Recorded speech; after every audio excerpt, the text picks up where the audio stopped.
Leçon de choses, un arbre isolé, un vieux pommier.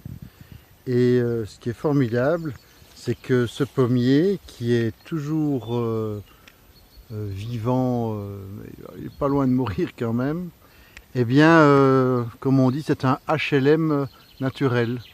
Vous voyez, il y a des hébergements à tous les étages, tout, jusqu'en haut. Donc les oiseaux qui vont nicher en haut, ils ont une belle vue là, hein. Je veux dire, les premiers servis vont en haut et les derniers, hop, ils sont là, à la cave. Pas beau la nature? C'est assez bizarre aujourd'hui. On entend au loin les cloches de Vézelay qui sonnent. Ouais, c'est vraiment impressionnant. Je voulais juste faire part de ma réflexion en traversant cette belle France, de voir comment les gens ont aménagé leur territoire, comment ils se sont occupés de leur terre. Et quand je vois tous ces murets, je suis toujours impressionné. Ces murets qui ont servi à contenir la terre pour se nourrir, pour cultiver, pour passer la terre au suivant. Et donc tous ces anonymes qui ont mis tous ces cailloux à un. Je suis vraiment impressionné. Je me dis, qu'est-ce qu'on fait nous aujourd'hui pour s'occuper de notre terre, pour s'occuper de laisser quelque chose au suivant? Est-ce qu'on cultive notre terre tous les jours? Est-ce que on va mettre ses mains à l'essentiel pour pouvoir passer le témoin, passer cette belle terre au suivant? Comme disait Saint-Ex, la terre ne nous appartient pas, on l'emprunte juste à nos enfants. Voilà, voilà, en route pour Vézelay.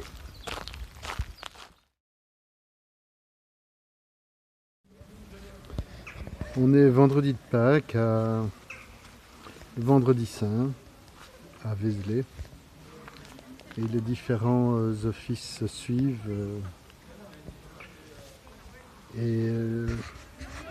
C'est vraiment toujours émouvant, particulièrement à Vézelay où je viens pour la première fois, de voir ces lieux centenaires entretenus avec amour et passion, mais surtout vivants par des communautés. Ici c'est la fraternité de Jérusalem, je me souviens bien. Une communauté assez importante, mixte, assez jeune, et qui font vivre cette basilique qui au demeurant est très impressionnante, très jolie, très recueillante, et qui la font vivre et qui la font partager puisque c'est ouvert. Et je peux dire, qu'on soit croyant ou non, que franchement on touche son âme ici.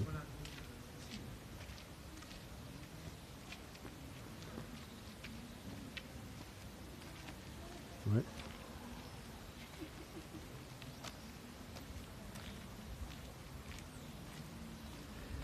Oui, on touche son âme joliment, tendrement, doucement, avec beaucoup de monde bienveillant. Là, je suis surpris du monde. Évidemment, c'est un moment particulier, la Pâques à Vézelay. Mais il n'y a pas de hasard. J'ai bien fait d'arriver à l'avance.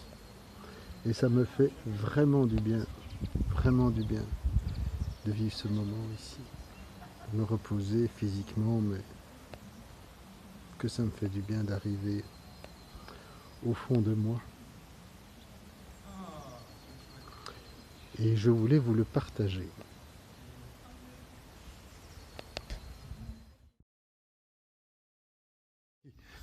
Donc là, on est avec Jasmine. On est, où est-ce qu'on est ici, Jasmine? On est à la salle Saint-Jacques, le centre d'accueil des pèlerins. Et donc, Jasmine vient de Belgique également.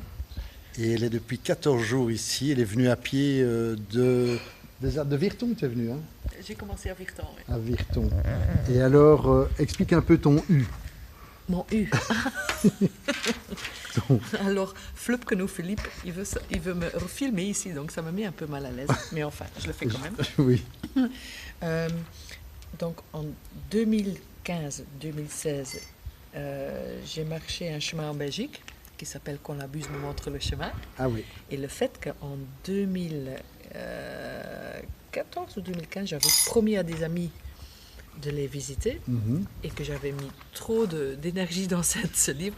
En 2017, je suis partie, j'ai pris la carte française, j'ai dit là, là, là et là et là, je dois voir mes amis. Là, je vais aller voir pour une maison qui a loué et ça fait un tracé U sur la carte.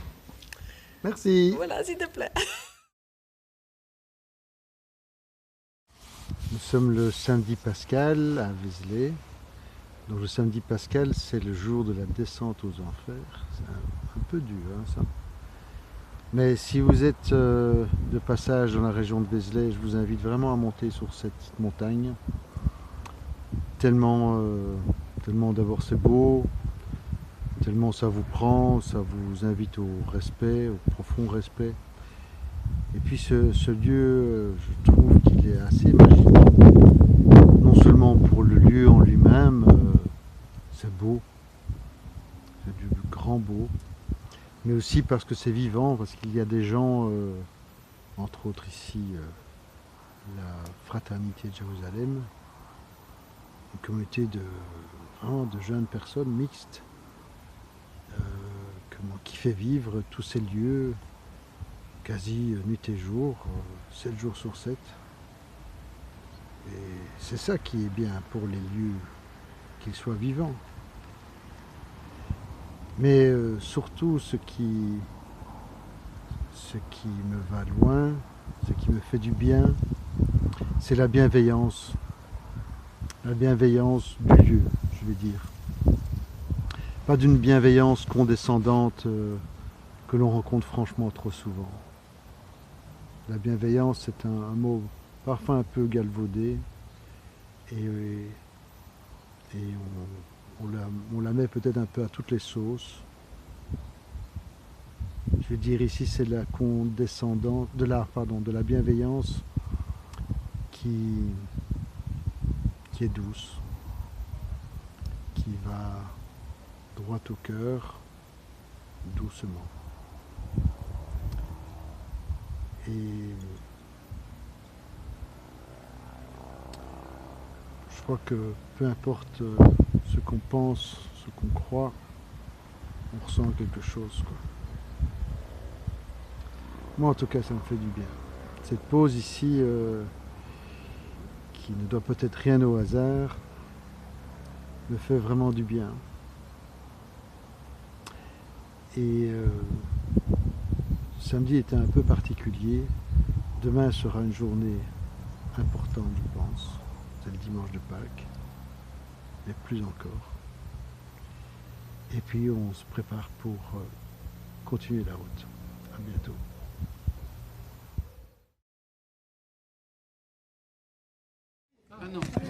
Voilà, on a Vézelay le jour de Pâques et on prend le petit déjeuner, il est 8h du matin. Et alors, à ma droite, c'est trop drôle, mais on a des habitants de Montbard. Montbard jumelé avec Couvin-les-Bains. Et alors, il y a Pascal qui est là. Bonjour Pascal. Bonjour, je sais même pas. Oui, Ton prénom à toi? Non, c'est Philippe. C'est Philippe. Bonjour. Qui pèlerine de Couvin jusqu'à la mer, quoi, hein, jusqu'à Compostelle. Et donc, toi, tu es déjà venu à plusieurs jumelages de Couvin et tu connais particulièrement l'Albatros. Voilà. Oui, oui.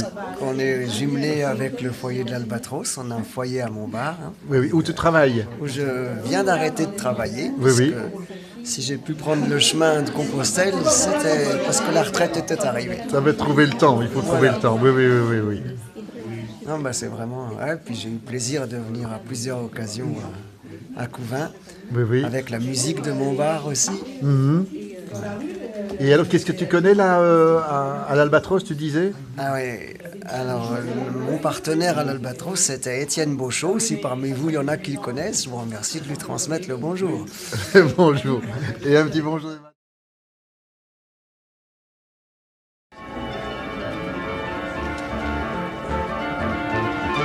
Tombé du ciel à travers les nuages, quel heureux présage pour un aiguilleur de ciel tombé du lit, fauché en plein rêve, frappé par le glaive de la sonnerie des réveils, tombé dans l'oreille d'un sourd qui venait de tomber en amour la veille d'une hôtesse de l'air finesse, tombé du haut de la passerelle dans les bras d'un bagagiste de volage, ancien tueur à gages. Comment peut-on tomber plus bas?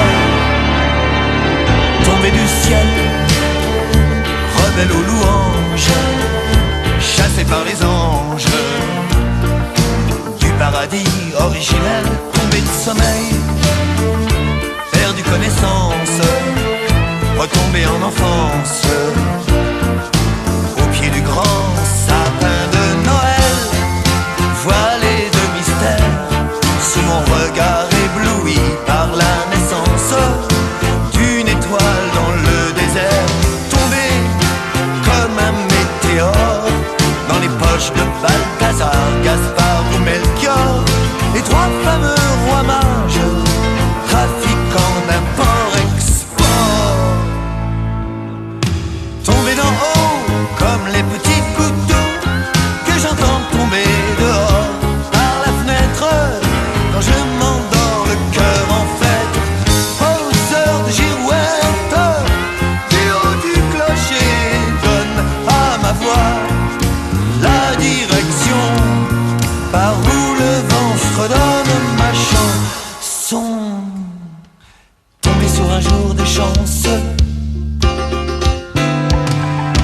tombé à la fleur de l'âge, dans l'oubli sonore.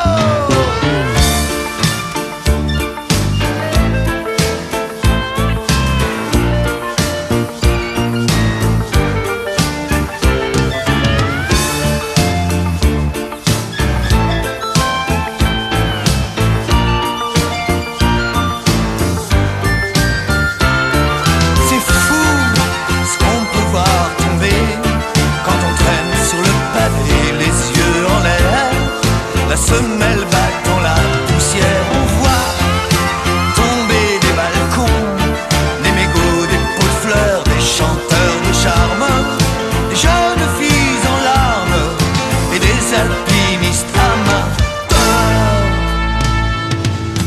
Tomber d'en haut comme les petits couteaux que j'entends tomber dehors par la fenêtre quand je m'endors le cœur en fête, aux heures de girouette, des hauts du clocher donnent à ma voix la direction par où le vent fredonne ma chanson.